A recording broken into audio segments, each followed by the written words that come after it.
So I'd love to start with your story.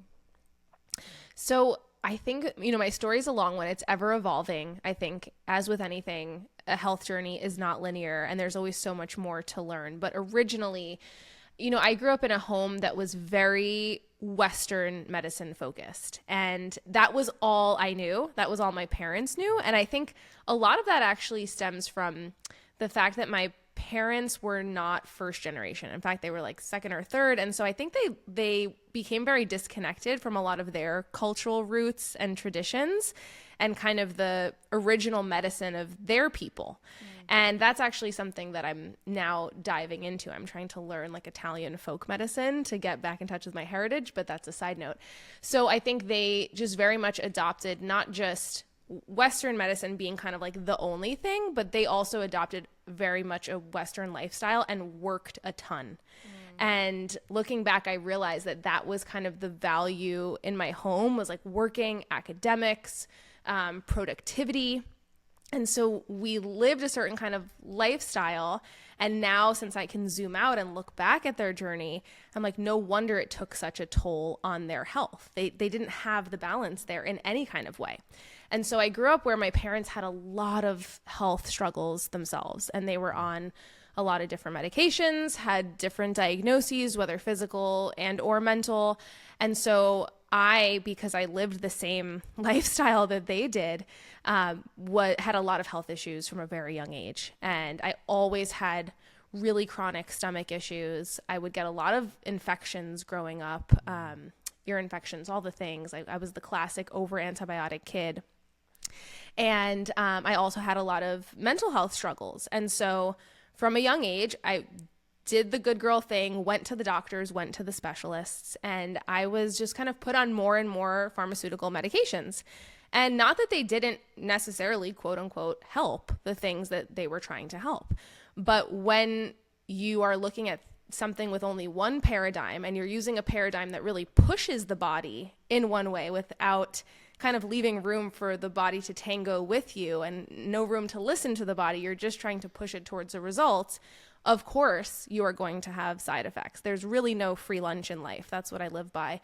And I ended up kind of needing to be put on other pharmaceuticals for the side effects of these pharmaceuticals. And I also found that they weren't necessarily a root cause solution. And even from a young age, I knew that. So, for example, with my acne, I had really painful cystic acne on my face and my back, and I would be put on doxycycline antibiotic rounds for like 3 months for acne, which is a common treatment.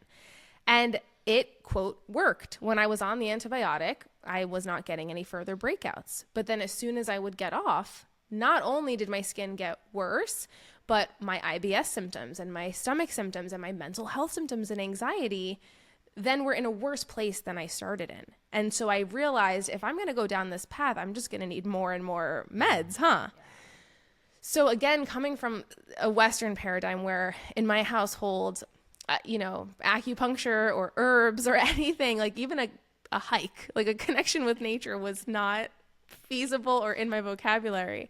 I thought, you know what, I'll just become a doctor. I'll just go and study pre-med and I will figure my stuff out for myself and I'll have to find that solution. And I was kind of getting into nutrition at the time too. And I was like, ooh, my IBS gets worse when I eat a certain thing. Maybe nutrition plays a role, even though every doctor said, there's no such thing. Food does not affect your IBS. There's no clinical studies to show that. So I was in a pre-med program. It was grueling and my health was at its lowest point. This was like 18 or 19 in college. My health was at its lowest point. I really hit a brick wall and I had a physician, a wonderful physician, my family GP. He's actually won awards for his discoveries in the world of virology. He discovered something about the herpes virus. He's very intelligent when it comes to pathology and the immune system and pathogens. And he said, listen, these chronic symptoms that you have, I've known you your whole life, these chronic symptoms you have, I'm almost certain that you have an autoimmune disease, but it's not going to show up in your lab work for another 10 plus years, maybe. So there's just nothing I can do for you right now. And that really shifted things for me. It just, that inner detective, that inner advocate, the part of me that maybe remembered on a cellular DNA level my lineage and that there are other things out there that can help and I'm connected to the plant world, was like, that is not okay. And we can't just leave people in the middle where we tell them that they're, quote, normal, and we wait for things to get bad enough that they show up on a lab. And I really felt just so disillusioned by Western medicine. And I was having a flare one day in class. I was having a reaction to another antibiotic that I was put on, and I ran out of my chem lab and I got in my car and I said, you know what? Every day I drive past that little acupuncturist herbalist office on my way to school. I'm just going to go there and just see what happens. And I drove myself to this guy's little office. I walked inside. He told me to stick out my tongue. And I did. And he told me, because he was an acupuncturist and Chinese medicine practitioners, acus will look at your tongue because your tongue is one of the many mirrors of the body. It's kind of like the cosmos thing, as above, so below. There's so many different ways in which to assess. Mm-hmm. And so a major diagnostic tool, especially initially, that they'll look at to just see what's most pressing is the tongue, because you can see certain things in the tongue, like where, trapped heat or, quote, inflammation may be. And so if you're looking at the liver area on the sides of the tongue or the heart area at the tip of the tongue, and that is especially red, you can, pose that someone might have some trapped, quote, heat. Could be inflammation, could be infection, could be whatever in those areas. So he was telling me, you have all this liver heat, you have all of this stuff in your stomach, these overgrowths, this heat. I think you have some fungal issues, some parasites maybe. And he was basically telling me every symptom that I was experiencing from a tongue diagnosis. And I'm like, that's how my brain works. When something clicks, I need to know everything about it. I am obsessed. So he sent me home with all these potions and earth dirt tasting things and yada yada. And he told me to take these things every evening exactly as directed. And over the next 2 weeks, I had experienced, even though it's like it wasn't a cure-all in 2 weeks, but some of the cystic, painful lesions that I had on my back, I had these huge cysts, were suddenly starting to flatten and not be as red and not be as painful. All of a sudden, like other issues that I had, lymph nodes that were swollen in my armpits and my groin, because that was like how intense my symptoms were at the time, were starting to go down and not be as painful. I wasn't needing to sleep 11 hours every night. And I just started to feel this light at the end of the tunnel. And so I finished out that year of pre-med. I switched over my major to psychology, and I devoted the rest of my life up until now to studying herbs. And I eventually went to a clinical herbalism program in Manhattan, did 3 years, became a clinical herbalist, and it's my life. Wow. What? I mean, it's like I've heard versions of this story from so many other people who kind of grew up in the same time frame of like our parents just seemed, looking back on it, really blind to any alternative way of healing.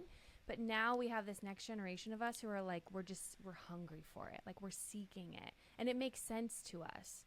And so, like, well, one, I'm curious what your clinical herbalist program looked like, because I think people don't even know what that entails. So talk to me about that for a second. Yeah, the herbal program that I did was wonderful and just extremely rare, I think, in terms of what's out there, because it was truly a community school and still is.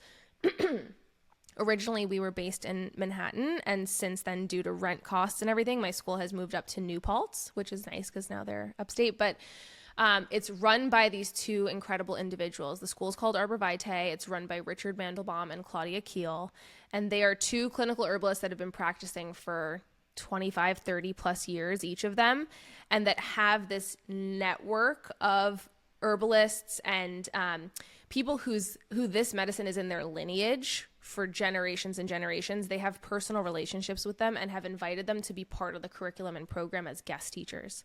So really that first year is you're getting in touch with the basics of herbalism, a lot of herbalism 101, and the way in which we classify plants and we understand the medicinal action of plants comes from what can be observed with the senses versus what can be observed under a microscope, because obviously that was not around in traditional times, and we didn't have studies to say, oh, ashwagandha has withanicides, and that's the active plant chemical that boosts our heat shock proteins, and that's why it works. We had no idea. All we knew was this framework where plants have these 5 flavors, for example. So when you taste a plant, sometimes it's bitter, sometimes it's a little earthy or sweet, sometimes it's astringent and tart and makes you pucker up. And so based on these various flavors, we understood, based on thousands of years of viewing the body and also mirroring the body to the elements, really, it's like natural medicine. We understood, okay, this flavor resonates with this organ system of the body. So the bitter flavor, for example, really helps with the digestive system as well as a bit of the liver gut axis. And so people knew this bitter plant is going to have some kind of an action on the liver or the gut. And so a lot of the first year was based around understanding organoleptics, that's what that's called, understanding the flavors of plants, the actions of plants, the categories of plants, whether they're nervines to calm the nervous system, whether they are hepatic bitters to help move toxins through the liver pathways, just really understanding the framework of how one looks at the materia medica of plant medicine. And then again, also understanding the framework of the body, because just like plants have 5, 6, let's say, flavors, the body has 5 or 6 tissue states, for example, if you're looking in Western eclectic herbalism, because again, we didn't have the language of this person has hypothyroidism, but we did have the language of I'm sitting in front of a person right now and I can hear and see and palpate and feel through being in relationship with this person that they are in a cold and damp tissue state. And a lot of that is like, again, using your senses, using your listening skills. You're observing that someone with hypothyroidism is telling you that their limbs, their hands, and their feet are always cold, that their digestion is always sluggish and sticky, right? Their stools are very sticky. That is dampness, one of the tissue states. And so as you listen to people, you're hearing, okay, they have this cold and damp tissue state pattern, especially within these organ systems of the body. Then we look at our herbs and we look, okay, this is a warming, drying, or damp transforming herb that's high in aromatics, kind of like how pine sol with a lot of eucalyptus will come into a room and transform the bacteria with its aromatics, right? Dampness could technically be bacteria if you want to look at it that way. But you're going to look at these warming, damp transforming aromatics to match the plants to that person's tissue state to simply bring them into balance. So it wasn't about diagnosing and saying, this is an herb for hypothyroidism. It's saying, yeah, this person with hypothyroid symptoms, this person with a cold, damp tissue state needs warming aromatic herbs. But even further, I'm going to get to know them and their symptom presentation and their patterns further. And I'm going to pick a warm aromatic herb for this person that I wouldn't pick for the next person with hypothyroidism. So much of that first year was learning this framework, learning how to see that in the body, see that in the plants, and just diving into the materia medica, which is basically like the 60 or so plants that were the basis of our education, maybe more, but we really had like a full day for each of those 60 plants, let's say, in our first year or so, and just diving into every single piece of the history and what we have on that plant. And then through the rest of the years, they brought in the guest teachers, like I said, to come and do kind of like specialties in Chinese medicine so we could understand that kind of language and paradigm, Ayurveda so we could understand that. And it was kind of like a bag of tricks. You never knew what the next class was going to be, and it was so fun. Yeah, I can imagine you're just like, you're never bored. You're like, I'm taking in so much information. Did you just walk around kind of low-key assessing people? Like, I'm pretty sure you have this tissue. Like, did that come up in your training, or were you just like zoned in? Well, we had to practice on each other a lot. And then we had clinic in our third year. So in the third year, we worked at this local church in Harlem, and we just did like pro bono clinical assessments for the community that was members of that church. And but yeah, we would practice on each other a lot. And then once you start to get the herbal education, you just see it in your own body. You're like, oh, I am a damp girl. Like I am. And you see it also in your, it actually was like the most spiritual kind of like soul transforming thing ever, because the magic of the way that traditional systems view the body and view the world as like not separate is that if there is dampness within your digestion or within your tissue state, there's also going to be dampness within your mind or your senses, or dampness within you emotionally, right? And as I started to observe my own dampness, I started to see, oh yeah, like I can get really sticky when it comes to other people. I can kind of like not have boundaries sometimes. Oh, like my dampness is also manifesting in my relationships. And often I would even tell people, like, when they would have that as their pattern, not everyone's damp, but a lot of people are. But if someone would have that as their pattern, I would be like, listen, I'm going to give you these herbs and they're going to start transforming things. And it's not just transforming things in your body, it's transforming things in your psyche too. So if you wake up one day and you feel like, why do I suddenly want to leave my boyfriend who I'm like super codependent on, right? Like, why do I have no more tolerance for this job that I hate, where everyone is crossing my boundaries and like using me?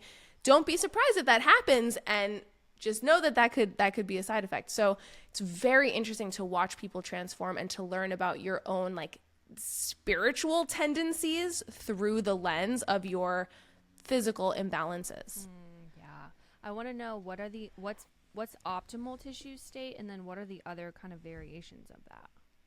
So everyone's going to have a constitution, right? Everyone's going to kind of like run a little bit one way or the other. Some people are going to run warm. Some people are going to run a little bit cold. So I don't know if there's ever any sort of optimal tissue state. An optimal state would be homeostasis, would be really not having an excess in any which way, right? Having moisture, not dampness, but fluids and moisture in the right areas where you need it, like your digestive system, so that your bowel movements are lubricated and you're not constipated and not having dry stool, but also having dryness, quote unquote, in other tissues where the dryness would serve you there, where you don't want a lot of like mucus and yada yada. It would be having heat in your digestive system, but not excess heat in your mind to where you're anxious all the time. So these are just all like elements and things that exist in the body and can be helpful or not, that need to kind of be in harmony. And when someone has a very clear imbalance any which way,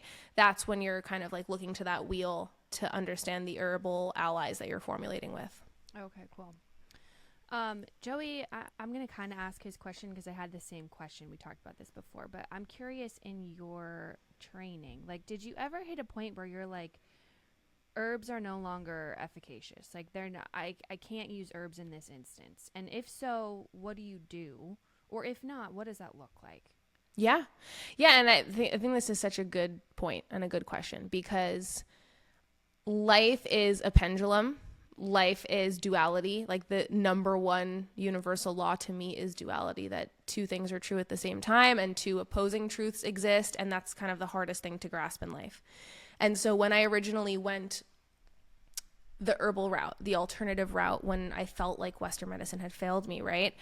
I went a little too into the crunch. You know, I kind of was like anti-Western medicine. I was like really hitting the conspiracy part of me real hard. Not that she doesn't still live in there somewhere. And like, I think some things are a little questionable. Sure. But, you know, I went all the way. And then I had an experience, for example, in 2020, my parents were like some of the first people to get COVID in New York in like February, before we had anything happen in March, the lockdowns.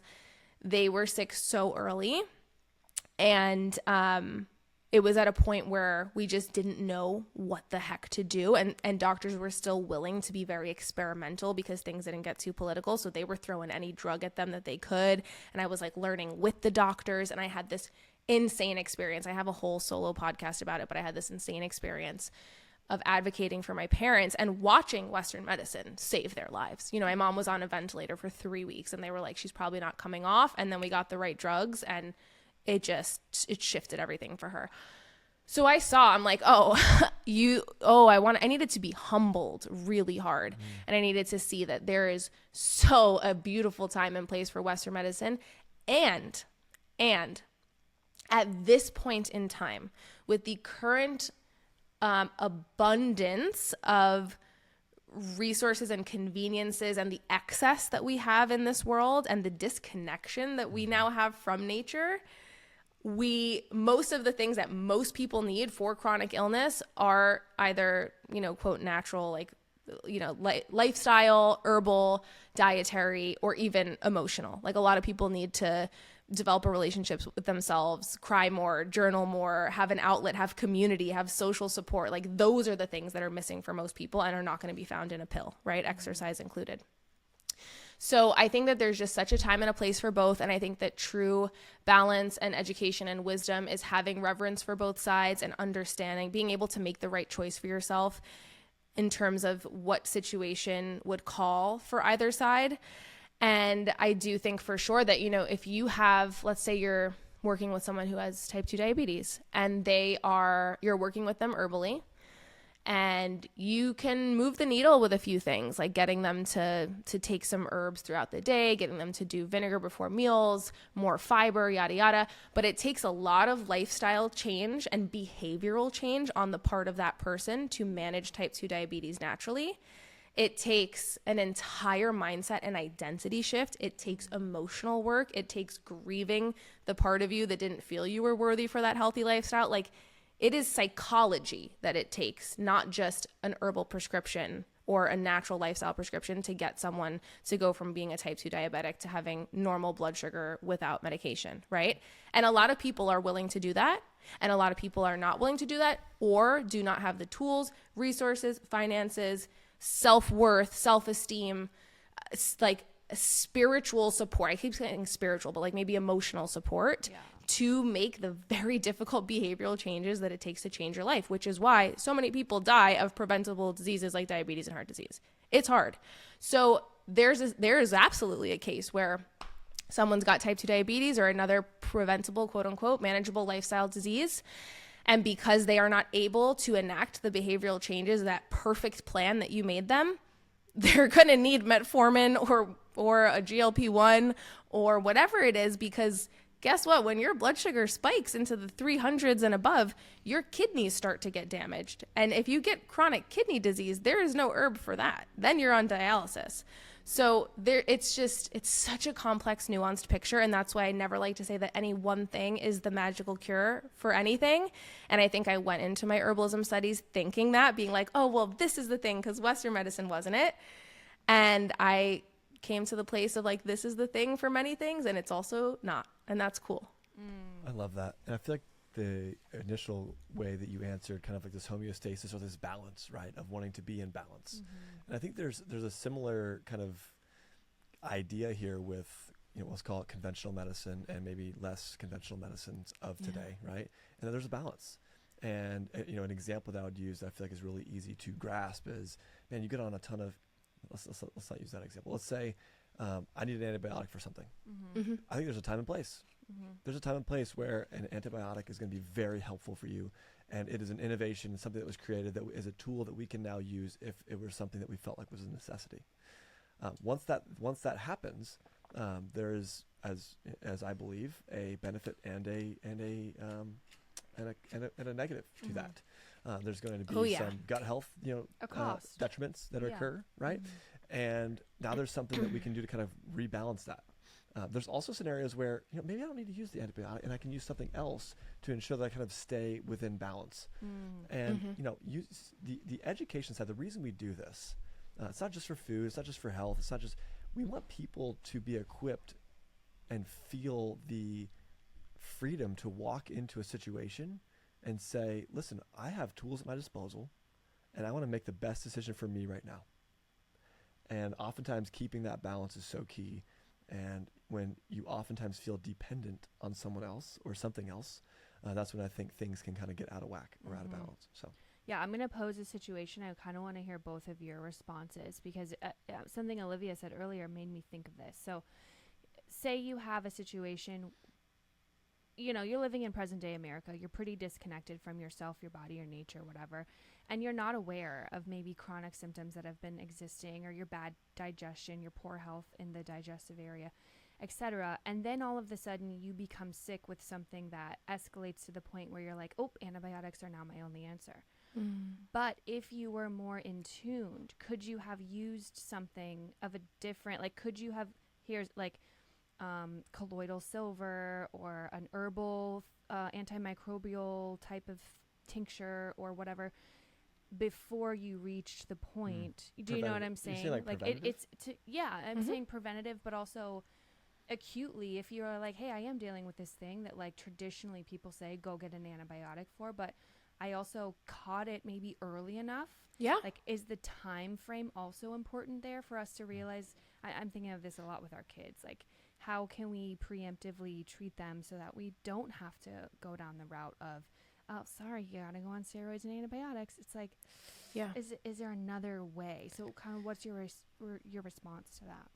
I think the time frame is the most important parameter.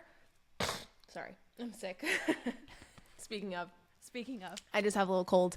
But I think the time frame is the most important parameter actually when one is looking at like a use case for preventative medicine versus acute conventional medicine.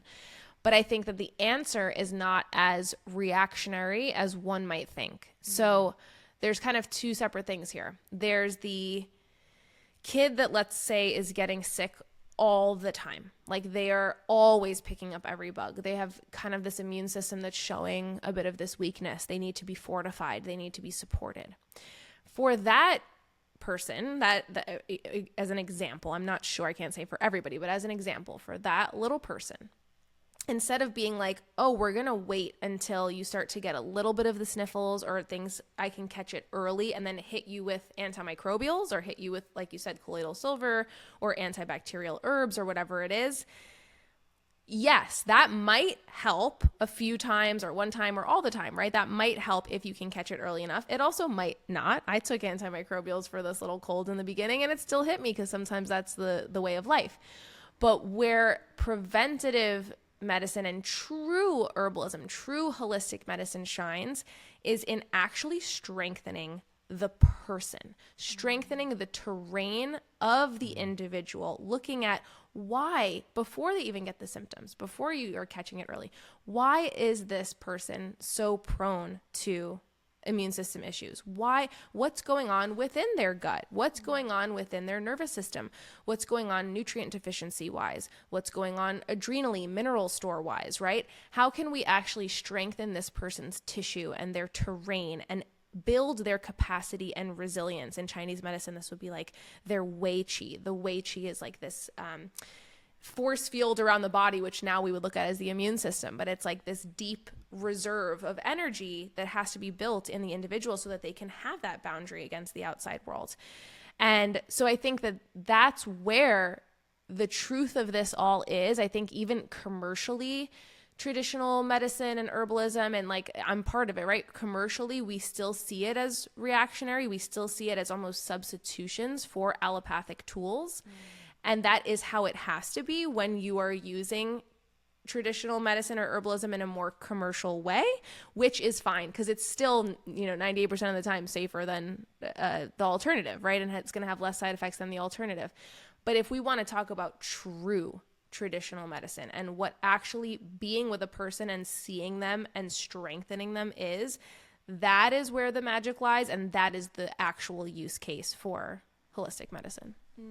That's so good. And this is why I think a lot of people get frustrated with maybe like alternative medicine, is because sometimes it can look like a pill for every ill, just like it's a supplement, but it's an herbal tincture, but it's still this abundance of maybe protocols that you feel like you're being put on, and it feels very similar to looking at a regular prescription script and being like, oh, well, this, it kind of feels like I'm either way, I'm kind of dosing my body. One just happens to be more natural and one happens to be maybe more synthetic.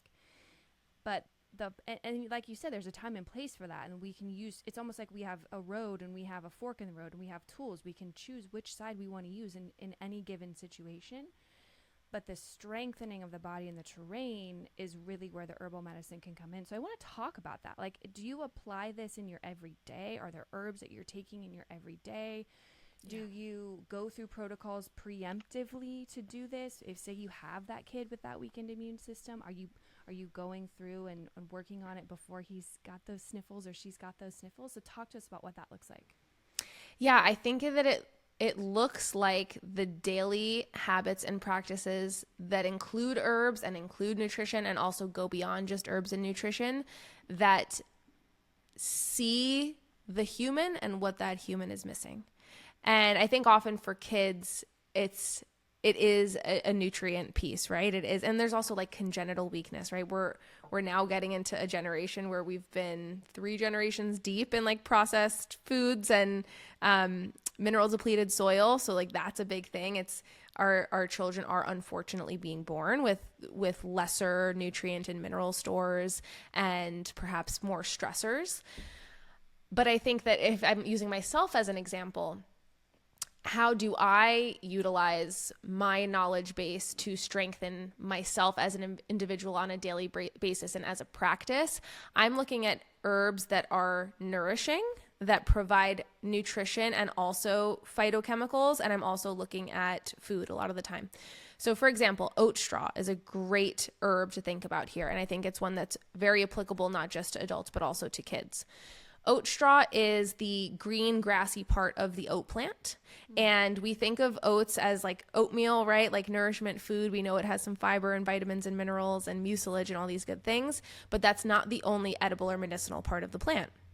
So when we look at oat straw, the grassy part that can be harvested and you can buy for like very cheap, you can take a good quantity of oat straw and fill up a mason jar, a big mason jar, about halfway with herb material. So that's a lot of oat straw in a mason jar. And you can boil up some water, and after it's freshly boiled, pour that over the oat straw, fill up the jar, let it cool a bit, jar it up, shake it, and leave it on the counter overnight. This is something that's called an overnight infusion. And specifically, when you're doing an overnight infusion, you're working with these purely nutritive, for the most part, mineral-rich plants that you are trying to use a mixture of heat and time to crack the cell wall open and extract as many minerals as possible into that golden liquid that ensues. And so in the morning, you wake up and you can strain the oat straw, and you can actually just steep that. You can just boil some new water and make a second infusion to have later in the day.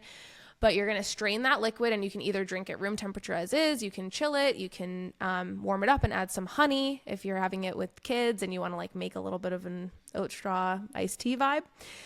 But that is one of the most nutritional ways to use herbal medicine. You are getting a huge bioavailable infusion of calcium, magnesium, phosphorus, B vitamins, all of these beautiful nutrients that usually we'd have to digest a whole bunch of food to get, but you can get in this concentrated liquid that is going to be nourishing to the adrenals, that is going to be bone and blood building, especially for kids who are growing and they're growing their teeth, their bones, all of these things. Getting that infusion of calcium and magnesium and bone building nutrients through some daily oat straw tea is so wonderful. And because it's oat, it's very, very mild. And again, can be just sweetened with some honey or made into like a fun chilled drink. So it's things like that. And oat straw is not the only plant that you can use overnight infusion wise. Nettle is another really popular one that is so wonderful. It makes this dark green, almost black liquid after you do an infusion. And that's even more blood building. So really wonderful for people with anemia and, different B vitamin and iron deficiencies and absorption issues where they're just not absorbing enough from their food. And all of these nutrient rich plant infusions that you're not taking to like kill a pathogen or have more energy or force your body a certain way. You're just nourishing yourself at your base, are going to be so helpful when it comes to shifting the things that then contribute to a healthy human being in homeostasis. And when we look at a healthy human in homeostasis and we look at kind of the pillars that are required, I personally think of sleep as a really big one. And if you're doing daily oat straw infusions, your sleep is going to slowly but gradually improve immensely because of the calming minerals that you're replenishing for your adrenals and nervous system. If we're looking at digestion, right, that's also another big one that nourishing infusions can support us with because of that nutrient absorption piece. Any of those pillars of what makes a healthy human that are a weak point for you, you can address with herbs, and overnight infusions are just one example. I've never heard anyone talk about that. So that's like super helpful and really practical. Like I feel like I could go do that tomorrow if I could find a place to buy oat straw. Where do you get that? You could buy it right now. Well, I'm actually going to make one when I get home. I just got some from Oshala Farms. It's a small farm, so if you got a lot of listeners, they're going to probably sell them out, which will be great. But Do you buy Oshala online? Farms, yeah, I usually, so there's like some bigger herb suppliers, which are great. There's like Star West Botanicals, Mountain Rose Herbs. Those are like the bigger time herb suppliers, but I like to get mine from Oshala because it's a smaller farm. So you can look on Etsy for like smaller farms and growers. I always try to support small growers because even herbalism is like a business. Yeah, and then when you're looking to support these farms, do the same kind of agricultural terms as like organic, regenerative apply in this space? And are they upfront with that? Will they tell you? Yeah, for the most part, I find that they're pretty upfront. And then a lot of them will be certified organic. Some of them won't be certified because they're small. So it's like they're not going to pay for the USDA, but you'll be able to ask them about their practices. And yeah, I also find that like, especially when it comes to herbs that are maybe not, because oat straw is kind of like a food and there's definitely some glyphosate contamination, so you want to go organic. But when it comes to other herbs like nettle that are essentially weeds or they're specific to being grown on herb farms, a lot of times people aren't spraying. And that's the beauty of herbal medicine and weeds, because actually so many of the medicinal plants that we use in herbalism are weeds by nature. So for my company, for example, we use like dandelion root quite often, and dandelion is the most pesky weed you got out there. And actually it's one of the best, most effective liver herbs in the world. And so my manufacturer, who has been a clinical herbalist for over 30 years and has been in the business and made it his mission to create an herbal manufacturing company that is like true to its values, he has a Rolodex on his desk. He doesn't even have it digitally. He has a Rolodex of wild crafters and wild foragers that he will call up and be like, I need you to go harvest X amount of pounds of this, or when are you going for your next foraging? And a lot of our plants and our formulas are ethically wild forested from their, or wild harvested from their natural habitat. And so you're not getting any pesticides there. Yeah. That's amazing. I love that. I'd love to keep kind of going down this like really practical tip. If you have like maybe one or two more examples of how you're utilizing this herbal plant medicine to boost your terrain and nourish your, as you said, like your base for health. So what else might you be doing in your day that falls in the same category? Absolutely. So number one, for me, my weak point has always been my gut and my digestion. And I alluded to that earlier. I had really severe IBS. I had acne that was very much a manifestation of that gut-skin axis. In Chinese medicine, very often when you have liver heat, quote unquote, or stomach heat, which is their way of kind of saying inflammation. It could be damp heat, which maybe is like a gut infection if you wanted to do a GI map, right? But you don't even have to go that deep. You're like, stomach heat, liver heat, great. So I always had like this manifestation of heat, and I always had just kind of like poor digestion, bloating, gas, all the things, digestive symptoms. And because of that, when we have digestive inflammation or we have maldigestion, we're just not absorbing a lot of nutrients from our food. So we can be eating the healthiest diet. We could be doing the raw milk. We could be on point and actually investing a lot in our diet. And yet we're like, why am I not feeling better? Or why am I feeling worse actually when I'm including more of these whole, maybe fibrous foods that are actually, a bit harder to digest because they're rich in fiber. They're not like an Eggo waffle. So a great thing that you can do to naturally support your body's own top-down mechanism in order to prompt your body to release its own hydrochloric acid, stomach acid in sufficient amounts, its own digestive enzymes, to properly release its own bile in order to emulsify fats and extract fat-based nutrients like vitamin D or vitamin A from the foods that you're eating, is to utilize digestive bitters before your meals. And this too is an ancient practice, right? We go back, anyone could kind of like trace the steps in their culture and say, what would my ancestors have had before their meal traditionally, right? If you're Swedish, it's Swedish bitters. They would literally have like a tincture, essentially an alcohol-based shot of an extraction of, I think it's like 13 plus herbs that are all digestive bitter herbs.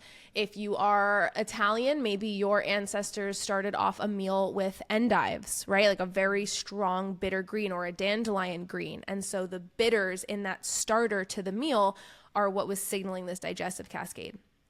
If you don't want to eat a bunch of dandelion greens or an endive and you want to be supporting your digestion all day long, you can just take a tincture of digestive bitters with you wherever you go and just take a little bit before your meals.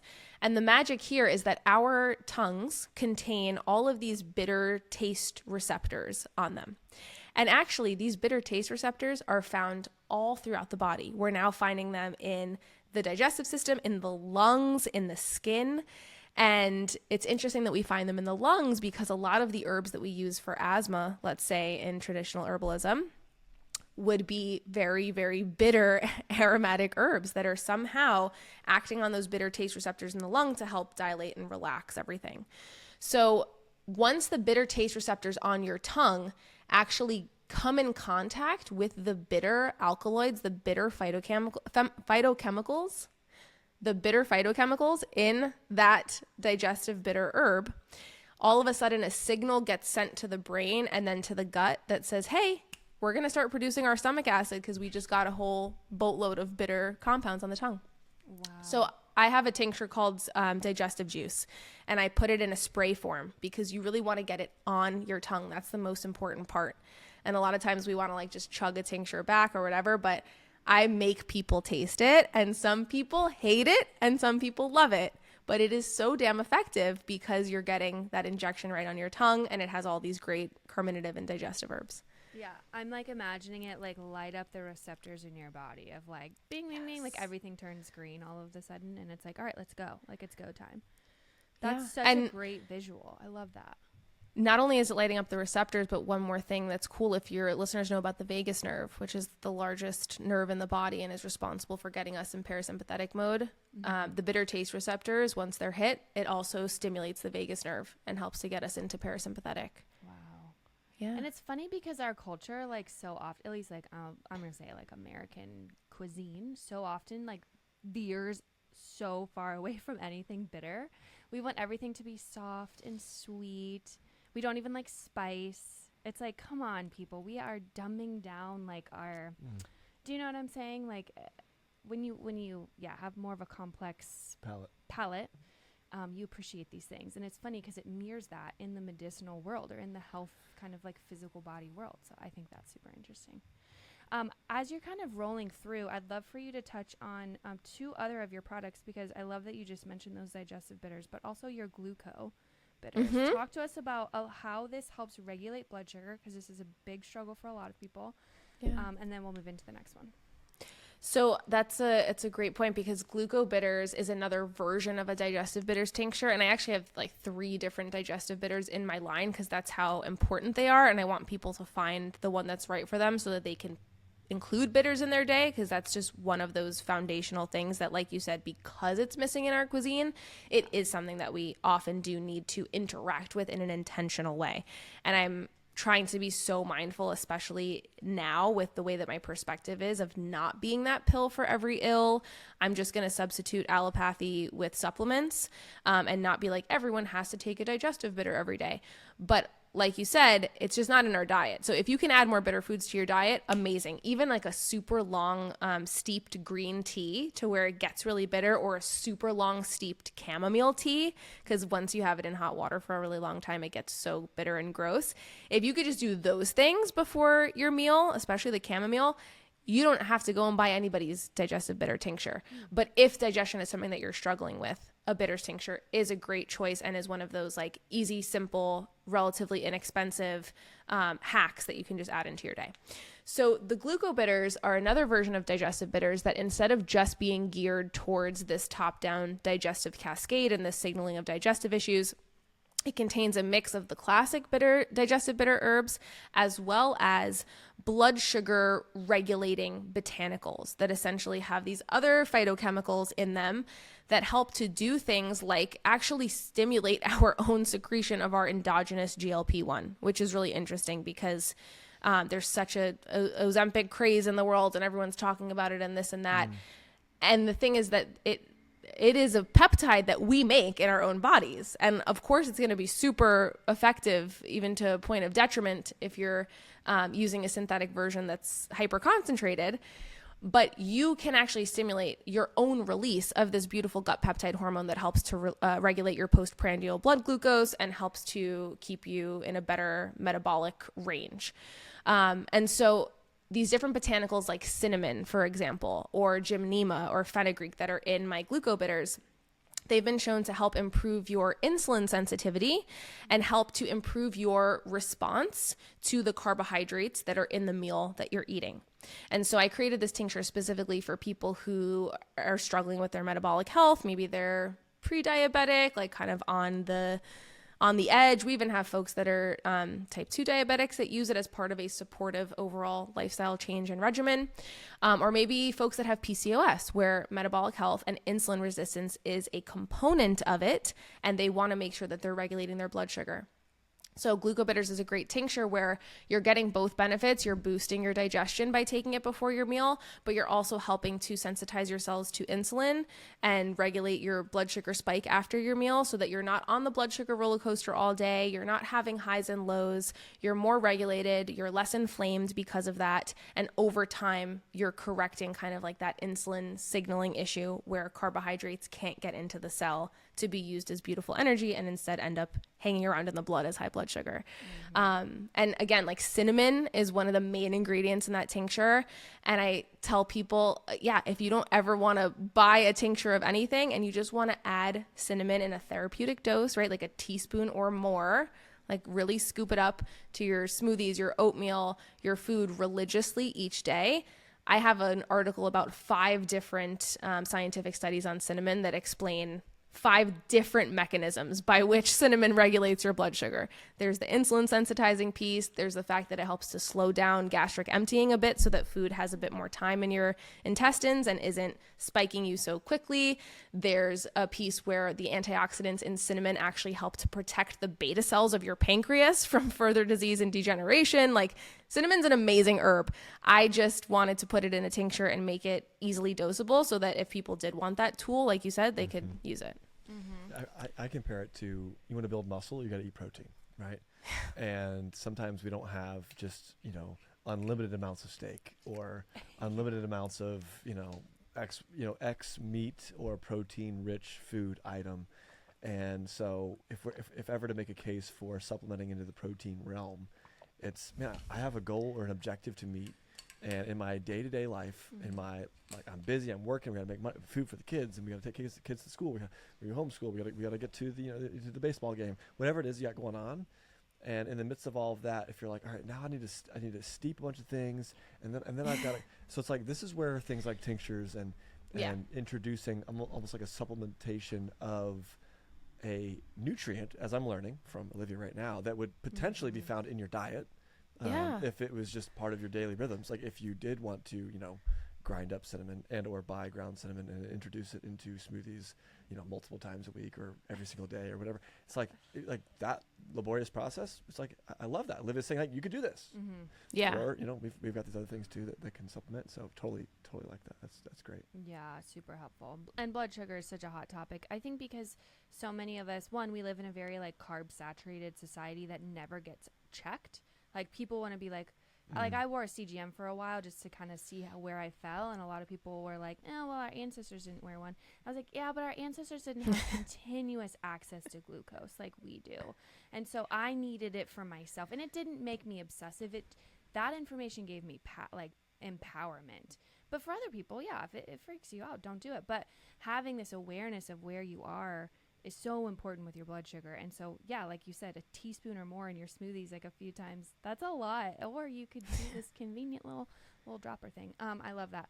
I also wanted to talk about something that's very relevant right now, which is your Spring Defense Tonic, something that kind of addresses like the allergy situation that's going on, because everyone is struggling right now, at least in the Midwest they are. So talk to me about what is in that and how those various ingredients are helping the body kind of regulate. Yeah, I love that you brought it there, because I just talked about nettle leaf infusions. And if you want to go the in your kitchen, anti-capitalism, I'm not ever buying an herbal tincture way, you can go right ahead and you can make those nettle leaf infusions every night, which are so easy to make, by the way. It's, again, like literally just putting plant matter in a mason jar, boiling water in a kettle and covering it. So it is so simple. It's not like another hefty thing you have to add to your routine and think about. It's quick.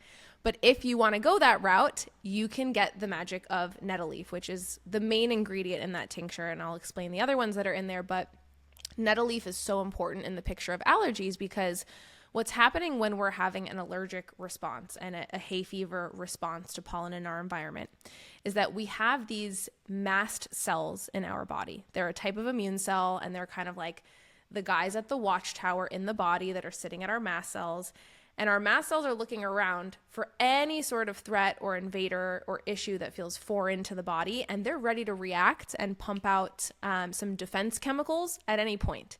And so when people respond to pollen for whatever reason, when someone has a bit of immune dysregulation, because that's what's happening with allergies and the allergic response, they have immune dysregulation, which means that their immune system is improperly reacting to pollen, whereas someone else can see that pollen and their immune system is like, oh, that's totally fine. The mast cell in that allergic person's body is looking at the pollen saying, I need to bring out my best and biggest guns, and it is releasing a whole bunch of histamine from that mast cell in response to the pollen. And the histamine is why you have such annoying symptoms like the sneezing and the itchy eyes and all of the things. And it sucks. What nettle does, nettle leaf, this humble little stinging weed that you don't really want to come into contact with in the wild because it can screw you up. You want to have it dried only. It won't sting you when it's dried.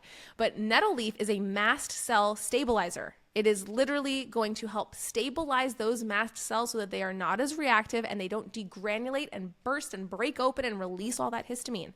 So in the traditional herbal world, when someone is coming out of a long winter with weakness and deficiency, again, this is the terrain piece, right? You just had a long winter. You didn't have a lot of vegetables and fruit. You didn't really get outside and get a whole bunch of sunlight. You are a little bit more cold and damp and stagnant because you weren't moving as much, right? This person is in a cold, damp, and stagnant tissue state.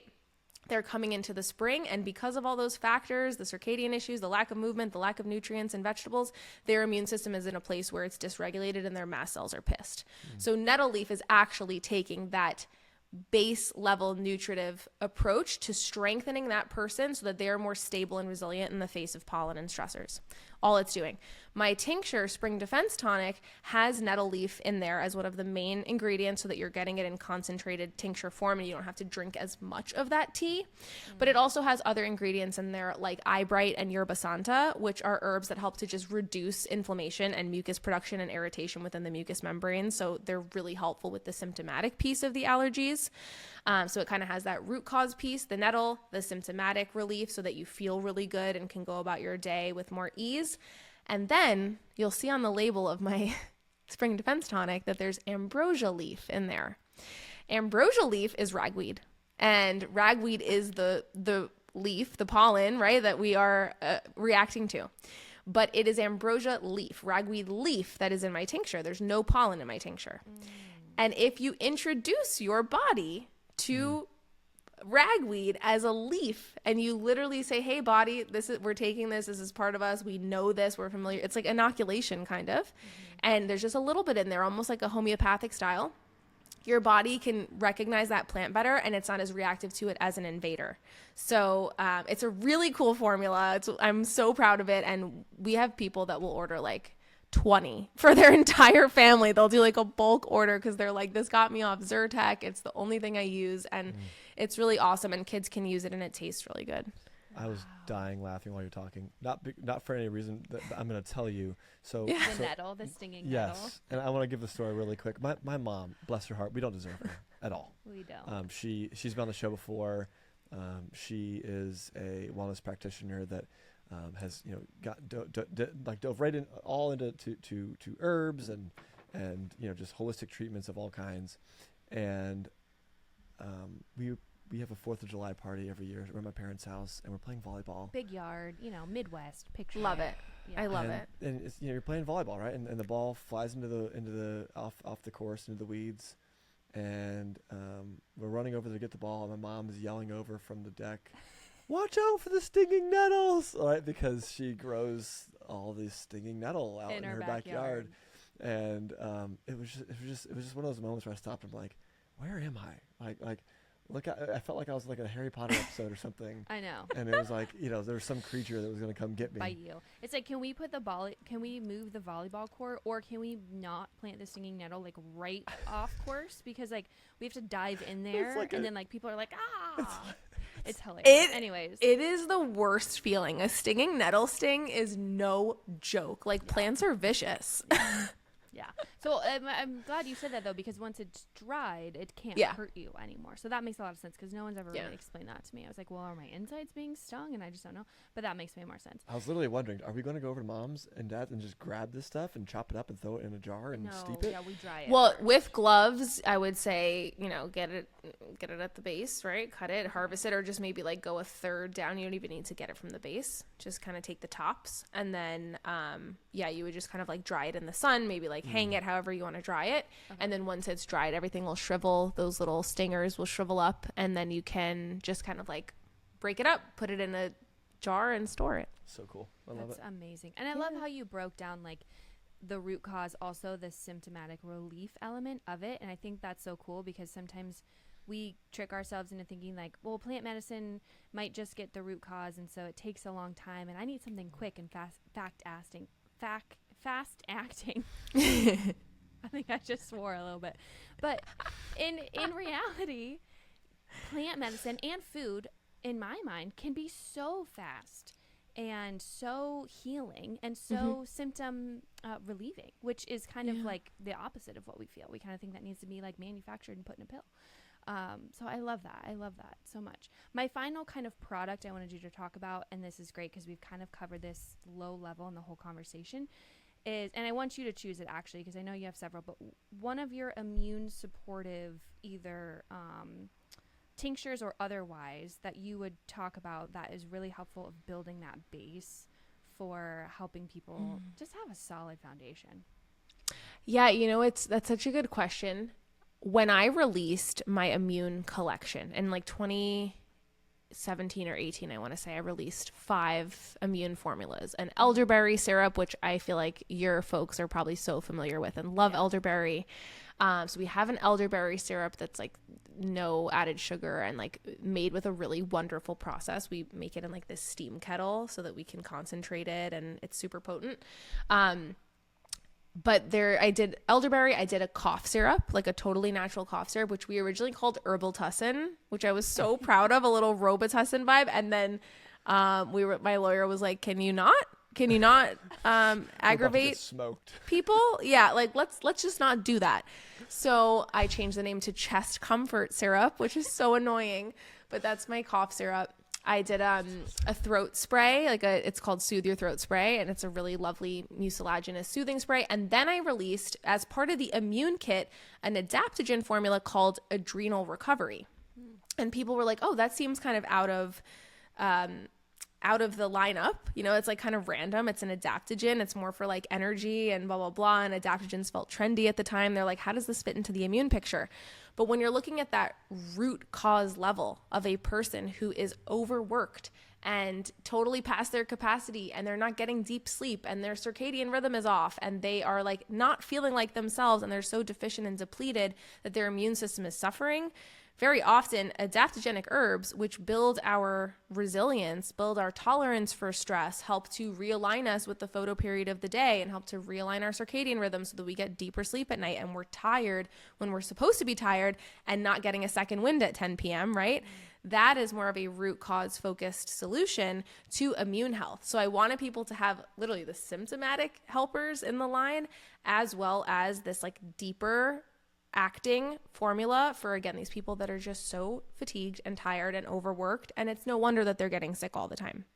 So it's a blend of all of these different adaptogens, and again, because I'm formulating for the maximum amount of people as possible to help the most people regardless of their individual tissue state, I did a blend of herbs that some are warming, some are moistening, some are cooling, some are drying, so that they kind of have an overall net neutral effect so that it doesn't push anyone in any one way. If they're like a really cold person, I didn't want to put a whole bunch of cold adaptogens and vice versa. So it's a very balanced, very intentional adaptogenic formula. And again, adaptogens just increase our resilience for stress. And they do this by helping to regulate the HPA axis, which is the hypothalamus, pituitary, and adrenals. This is kind of how our body sees stress. We see it in the brain first at a hypothalamic level. We recognize, oh, this is a perceived stressor. Or, right, like if we don't get enough sleep, the brain also recognizes this is a stressor. And then the brain speaks to the pituitary, and the pituitary tells the adrenals, we either need to pump out more cortisol or yada, yada, like let's dip into those reserves. We need you. So it helps to regulate and build capacity within this axis so that things are not as stressful. Like I always say that thank God I take adrenal recovery when I'm driving in traffic in New York City, because I just don't perceive it to be as stressful. I'm just like, whatever, screw it. This sucks. But I'm not like sitting there being so activated by it.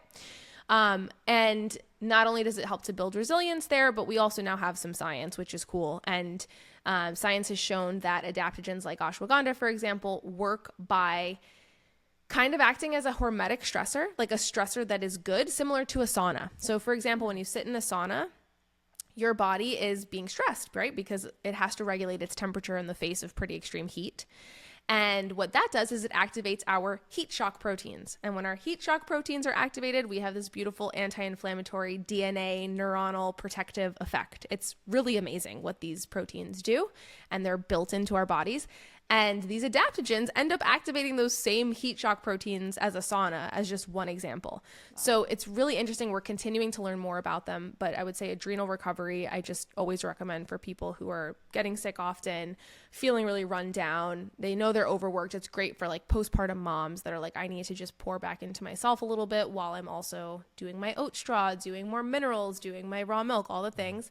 And it's just a great base formula. I love that. Thank you for explaining those so eloquently, and then helping us kind of see where they can ease symptoms, but also get to the like base level of nourishment. I love that you keep bringing it back to like the nourishment of the body. I think that that's a really cool point and something that people don't always talk about when they're talking about herbs. Do you have anything else before I ask some questions? My final question. I wanted to get into we don't have to spend a ton of time here, but we're getting into something that I'm sure there's going to be so many people out there that are not super familiar with herbs. Not everybody has been dodging the nettles to go get the volleyball, right? And so I want to be sensitive to some of those folks and jump into a little bit like, are there things to be weary of? Are there any like fears or help us understand Precaution. what to potentially look out for? Or is it just all kosher when we're talking about herbal remedies and or products? Yeah, absolutely. I think whenever you go past the layer of like the nutritive herbs, the food-like herbs, which would include adaptogens, actually, they are non-toxic. You can take them in very high doses. So they're non-toxic food-like nutritive roots. So anytime you see like a root in something, it's possibly food-esque. So adaptogens, and then like those nutritive mineral rich herbs like the raspberry leaf, the nettle leaf, the oat straw, the things that we're consuming for minerals. Anytime you go above there and start to get into like, okay, these plants have some pretty strong alkaloids. These plants have some antimicrobials in there, like, or they are antimicrobial because of the alkaloids, or, you know, these plants are like pushing the body in a specific way to get, you know, a result, right? To lower inflammation or do whatever it is. You're always going to have the potential for the body to kind of push back and say no, to have a reaction or a side effect. And granted, again, most side effects from herbs are going to be far less than side effects from a medication because it just matches the strength. But that is not to say that people don't also have side effects from herbs. Like that is just a part of the reality of life, and it is very much possible, and it is something to think about and be aware of, and it is just the reality. So it's important to know that anyone can kind of have a paradoxical response to an herb.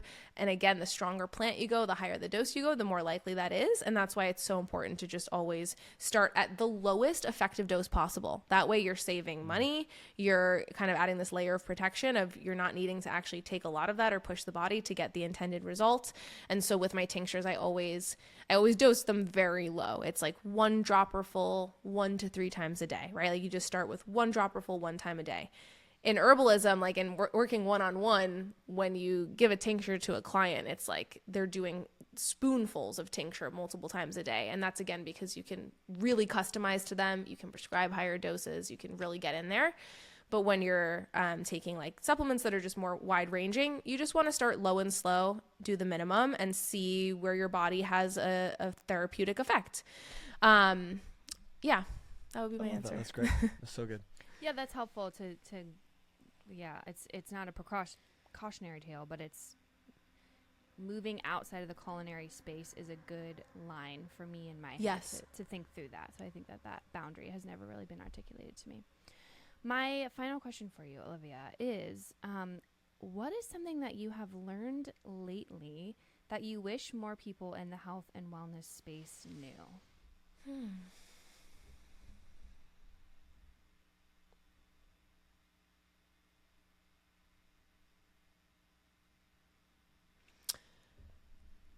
Something I've learned lately. Do you want something that's more like tangible or a little more esoteric? You can go anywhere you want to go.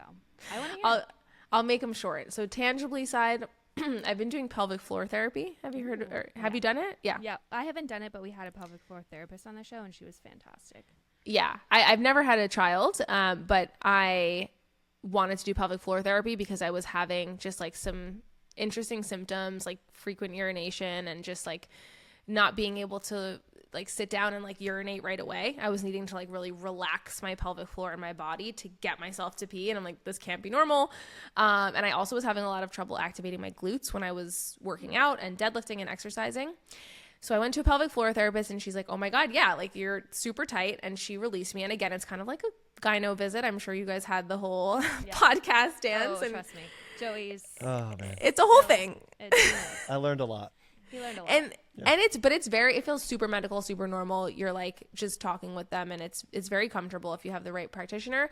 And it has helped me so much, not only now in the fact that I can activate my muscles more effectively and I'm able to like urinate better, but I also have found that it released some emotions for me, and I was able to think a lot about how control plays a role in my life, because I think so much of like the clenching and the tightness down there in that region, if you want to think of the chakras, it's like your safety, your root, your sacral, is like trying to control things in my life to perceivably keep myself safe. And that is just not the reality of life. Like we really have no control at the end of the day, and trying to control to keep us safe often just kind of like limits us from living life and experiencing surprise and magic. So I was journaling a lot after, like just all these emotions came up, and it ended up being very helpful for me on like a mental, emotional level. And then the other thing I think I wish people knew that was more esoteric is I think a lot of people are getting into psychedelic medicine for like healing trauma and whatnot. And I think that's great for the right person with the right facilitator. I don't think that enough facilitators or groups out there are trained in the integration piece that needs to happen afterwards to actually help someone to understand this is what the heck happened and here's how it is going to be integrated as a part of my being, like what I just learned in my real life. People are not given the right time and space when they're just like going to a random ayahuasca or mushroom retreat and doing it for like people that just want to make money kind of. So I would just urge people to be cautious there, even though if you do it with the right person, amazing, or the right group of facilitators, it can be life-changing and absolutely help with depression, PTSD, all the things. But what I'll offer is that I've been getting really deep into making art lately on a personal level and doing like portrait work where I'm sitting there and like for 8 hours, I'm just getting lost in drawing or painting something and trying to get it as realistically as I can to the thing that I'm seeing. And I find that my brain goes into this place, this like noticing, blissful, joyful, heart open, accepting place after I make art. And that's kind of how I felt after taking mushrooms when I took them. And I feel like art and any sort of thing that gets you present can help to shift your brain neurochemistry and neural pathways in a similar way to psychedelic medicine. So I just don't want people to think that psychedelics are the only way to heal their brain. There are so many other ways in, and just that time spent with yourself is so powerful and beautiful. Yeah, that's good. No, I loved both those answers. I'm glad I asked. Awesome. Well, thank you. This has been such a great, informative, wonderful show, Olivia. Thank you so much for coming on the show. Will you please let people know where they can find you? Sure. You can find my online apothecary if you are interested in any of those tinctures or our offerings on organicolivia.com. My Instagram, my personal Instagram is at organic_Olivia. I just mostly post my podcast clips right now because I'm in I hate social media era. So I'm not doing a ton of like stories or personal posts. And then my brand is at Shop Organic Olivia. And we post a lot more like herbal DIY videos. Here's how to make a rosemary hair oil. Like that's a much more fun Instagram kind of than mine. And then my podcast is What's the Juice? Love that. Awesome. Everyone needs to go check you out. Follow you if they're not already. And until next time, this has been such a great conversation. So Thanks for hanging with us. Thanks so much. Okay. She gets to end on her. And with that, Organic Olivia has left the virtual chat. What a great conversation. Olivia's team has hooked you guys up because if you use the code Homegrown at organicolivia.com, you get 10% off your first order, which is amazing and incredibly generous. And I know these are the things that I'm going to put in my cart ASAP. The spring defense, because oh my goodness, Ruthie needs it. Also, Ray, low key, sneezed like 33 times in a row yesterday. The pollen situation here in Cincinnati, I don't know what's going on.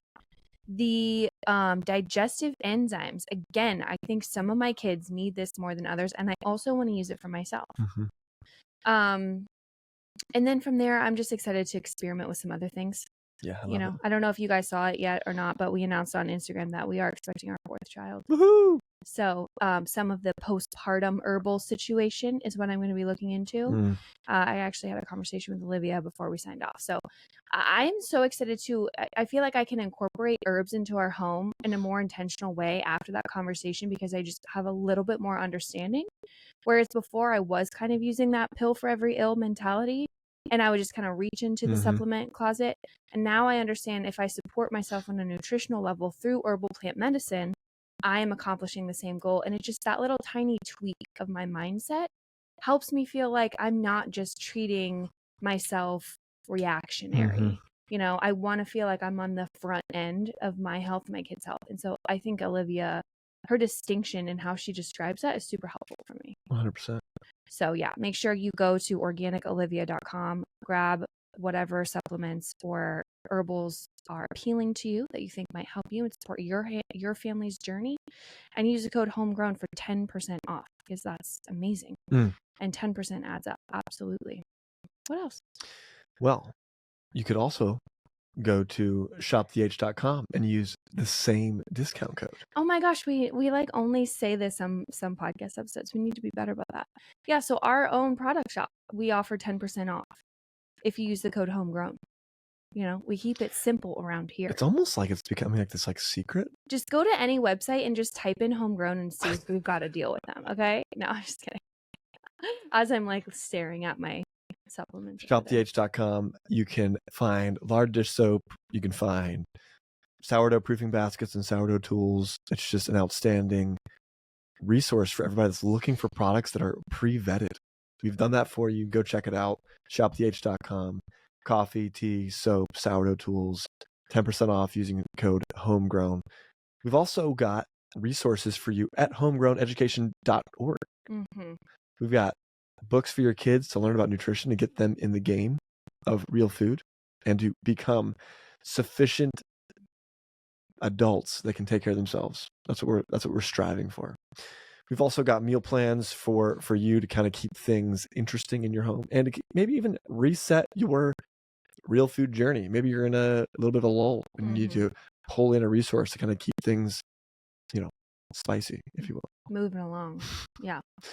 What's for dinner, what's for breakfast? Those are two of our resources that kind of get you in the game. Meal plans, shopping lists, the whole thing. So you can also find us on Instagram if you want to hear us talk more, because maybe you do. Maybe you do want to hear us talk more. I'm at Joey Hazelmeyer. Elizabeth is at Liz Hazelmeyer and at Homegrown_education. And until next time, that's a wrap.